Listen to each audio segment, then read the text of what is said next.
এই পৃথিৱীৰ সকলোতকৈ সৰু নদীদ্বীপ উমানন্দলৈ যাবলৈ সাজু হৈছোঁ। সেইখন জাহাজ আমালৈ ৰৈ আছে। এতিয়া বলক যাওঁ।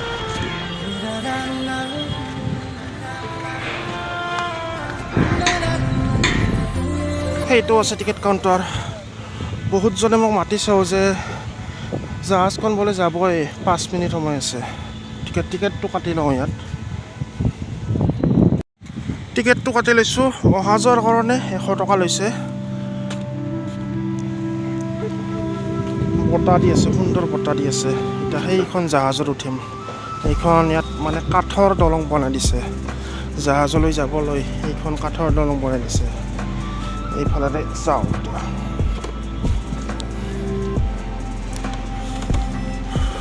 ঠাণ্ডা, ব্ৰহ্মপুত্ৰৰ পানী ঠাণ্ডা, কাৰণ বৈ আহিছে অৰুণাচল চীনৰ ফালৰ পৰা। এতিয়া প্ৰৱেশ কৰিম ভিতৰলৈ।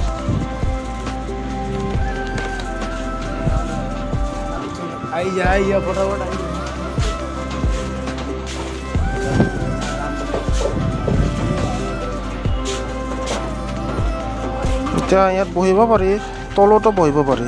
ইয়াত আছে তলত বহা ঠাই, আৰু ওপৰলৈও যাব পাৰি।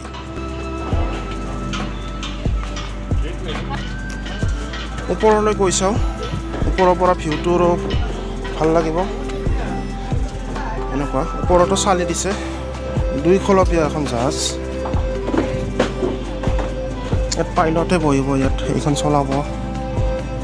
আৰু এনেকুৱা সুন্দৰ ভিউ। এতিয়া যাম।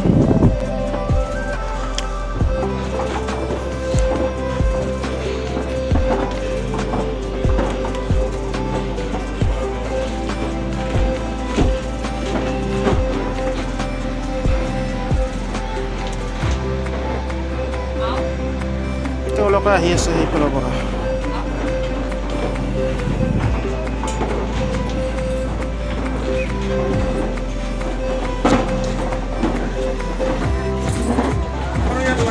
লাইফ জেকেটো আছে ইয়াত, বহুত আছে। লাইফ জেকেট থৈ দিছে ইয়াত। এইবিলাক সুন্দৰ পৰিৱেশ। তো গাইজ, ফাইনেলি জাহাজখন আগুৱাই গৈ আছে। ব্ৰহ্মপুত্ৰৰ মাজেৰে আগুৱাই গৈ আছে। স্পীডত গৈ আছে জাহাজখন।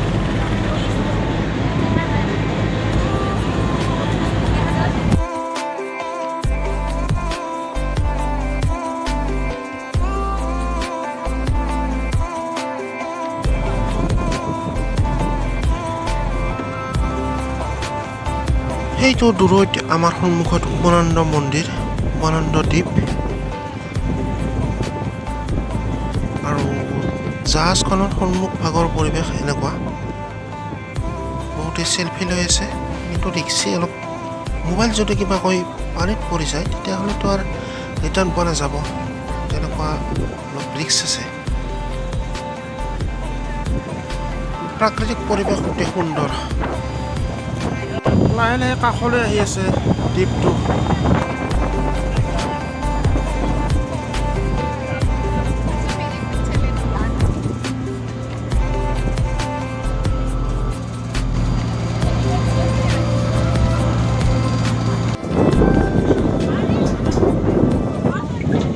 এইটো আমি আহি পালোৱে লাহে লাহে। এতিয়া জাহাজখনে এটা লংকৰ পেলাব। আগতে আহিছিলোঁ, বহুতবাৰ আহিছিলোঁ, কিন্তু ভিডিঅ' বনোৱা নাছিলোঁ। আজি ভিডিঅ' বনাই আছোঁ। বহুত বেছি ভাল লাগি আছে। এইটো হৈছে উমানন্দ মন্দিৰ। ওপৰেদি এইটো ৰ'পৱে গৈ আছে, ৰ'পৱেৰ বক্স এইটো। এতিয়া আমি আহি পালোঁ উমানন্দ মন্দিৰ। এতিয়া আমি আহি পালোঁ উমানন্দ মন্দিৰ। এতিয়া আমি জাহাজৰ পৰা নামি এইফালে তলৰ ফালে এনেকুৱা, তলৰ ফালে বহুত মানুহ আছিল, ওপৰৰ পৰাও নামি আছে। এতিয়া আমি প্ৰৱেশ কৰিলোঁ উমানন্দ মন্দিৰলৈ। জয় শিৱ শংকৰ।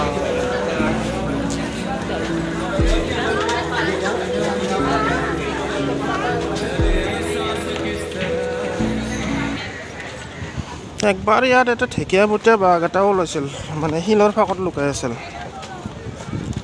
এতিয়া আমি যাম এনেকৈ ওপৰলৈ উঠি যাম। বহুত হৈছে, মানুহ বহুত হৈছে। এতিয়া সময় মানে 10:30 মানে 10টামান বাজিছে থাকে ভাটিবিলাক লগে থাকে মানুহ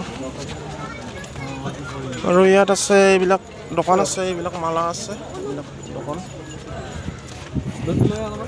আমি আহিলোঁ সেইখন জাহাজেদি সেইখন জাহাজেদি আহিলোঁ সেই তাৰ পৰা পাণ বজাৰৰ পৰা গুৱাহাটী পাণ বজাৰৰ পৰা আহিলোঁ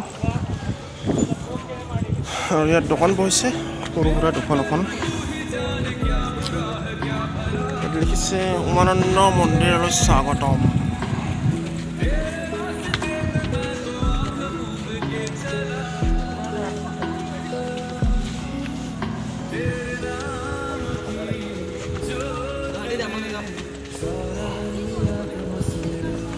এইখন গেট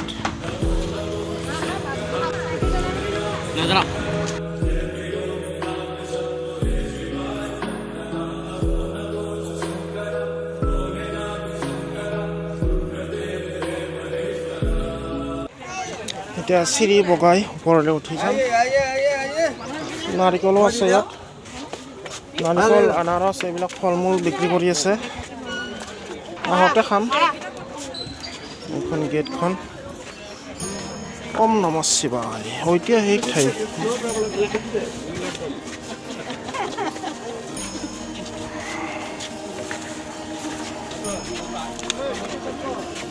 উমানন্দ মন্দিৰলৈ আহি দুটা ৰাস্তা পাব এইটো কিন্তু থিয় ৰাস্তা নামতে এইফালেৰে আহিম এতিয়া যাওঁতে যাম সেইফালেৰে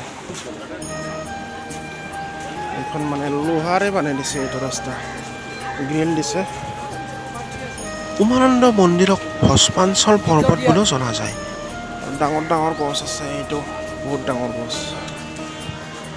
যেতিয়া মহাদেৱ শিৱই ইয়াত তপস্যা কৰি আছিল তেতিয়া দেৱতাসকলে কামদেৱক পাহাৰ মহাদেৱৰ তপস্যা ভংগ কৰিবলৈ পঠিয়াই দিছিল তেতিয়া মহাদেৱে ক্ৰোধান্বিত হৈ তেখেতৰ তৃতীয় চকুৰে কামদেৱক ইয়াতে ভস্ম কৰিছিল এতিয়া আছে অলপ চিৰি বগাই গ'লে আমি পাম উমানন্দ মন্দিৰ মেইন মন্দিৰ পাম বলক উমানন্দ শব্দৰ অৰ্থ হৈছে উমা মানে হৈছে পাৰ্বতীৰ আন এটা নাম হৈছে উমা আৰু নন্দ মানে হৈছে আনন্দ অৰ্থাৎ উমাৰ আনন্দৰ কাৰণে মহাদেৱ শিৱই এই দ্বীপটো নিৰ্মাণ কৰিছিল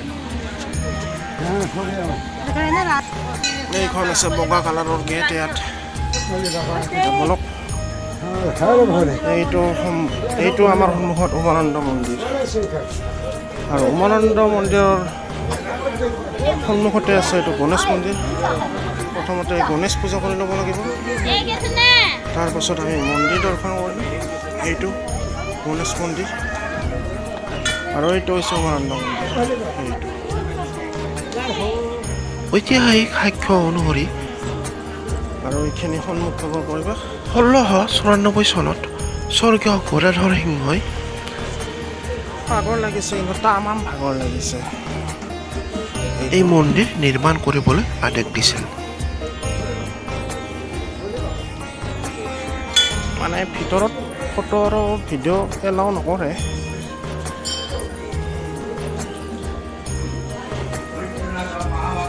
শিৱ মন্দিৰ আছে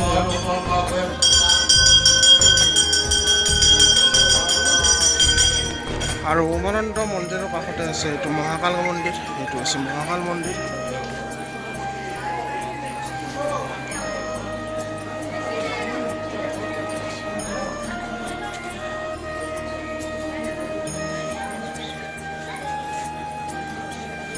আৰু ইয়াত ধূপ চাকি জ্বলাই থৈছে ওম শ্ৰী গণেশ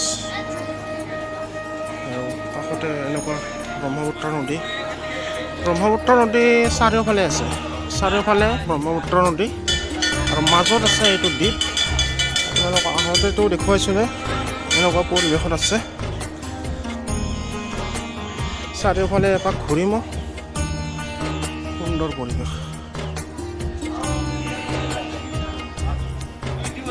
মন্দিৰৰ ভিতৰলৈ যাবলৈ ইয়াত শাৰী পাতিব লাগিব আগতে বহুতবাৰ কৈছোঁ ইয়াত মানে যোনটো শিৱলিংগ আৰু ত্ৰিশূল আছে আপুনি মাটিৰ তলৰ পৰা ওলাইছে আৰু ইয়াত যিয়ে গাখীৰ দিয়ে শিৱলিংগত ডাইৰেক্ট গৈ গংগাত পৰে এনেকুৱা লাইন পাতি আছে সেইফালে ভিতৰত 1897 চনত এই দ্বীপটো ভূমিকম্পৰ ফলত এই মন্দিৰটো ভূমিকম্পৰ ফলত ক্ষতিগ্ৰস্ত হৈছিল। তেতিয়া এই মন্দিৰটোৰ পুনৰ নিৰ্মাণ কৰিছিল স্থানীয় সদাগৰসকলে। মন্দিৰৰ চাৰিওফালে ঘূৰিম এনেকুৱাকৈ। তাত খোৱা পানীৰ ব্যৱস্থাও আছে আৰু ইয়াত চকী পাৰি থৈছে। ইয়াত ভক্তসকলে থাকা কিজানি। ইয়াত মানে এই আলু চালু থৈ দিছে, আলু দালি আৰু সেইফালে ব্ৰিটিছসকলে এই দ্বীপটো ময়ূৰ পক্ষীৰ দৰে হোৱাৰ কাৰণে পিকক আইলেণ্ড নামেও নামাকৰণ কৰিছিল।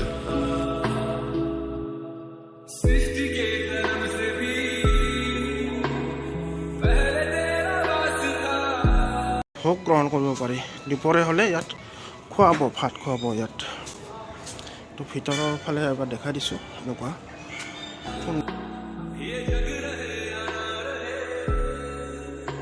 ইফালৰ পৰা মন্দিৰৰ ভিতৰৰ পৰা ভক্তসকলে আহি আছে।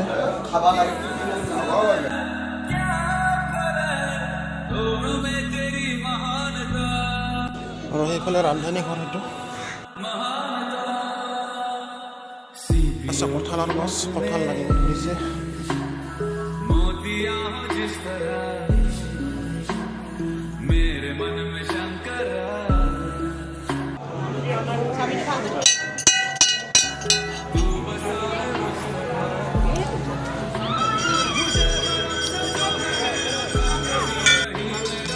মানুহ বহুত আহিছে আজি।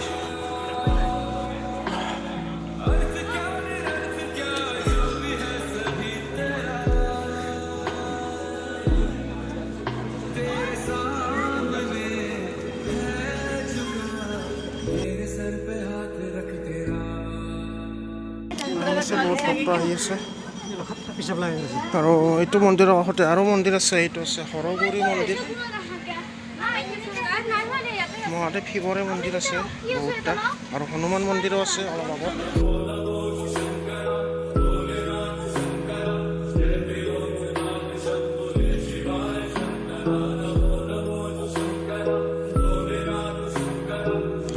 সেইফালে সেইটো সৰু ৰাস্তাৰে ঘূৰিব পাৰি আৰু এনেকৈ তললৈ নামি যাম এতিয়া। সেইটো থিয় চিৰিৰে, এইফালে চব কিমান থিয় চিৰি। তললৈ নামি আছোঁ।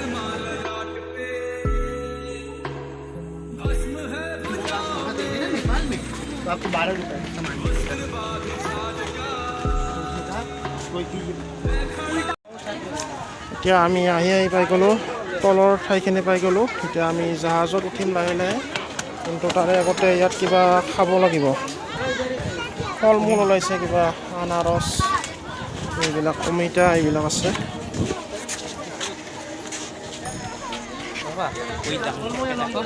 নাৰিকলো আছে, নাৰিকল আছে, এইবিলাক নাৰিকল আৰু এইবিলাক আছে খোৱা বস্তু।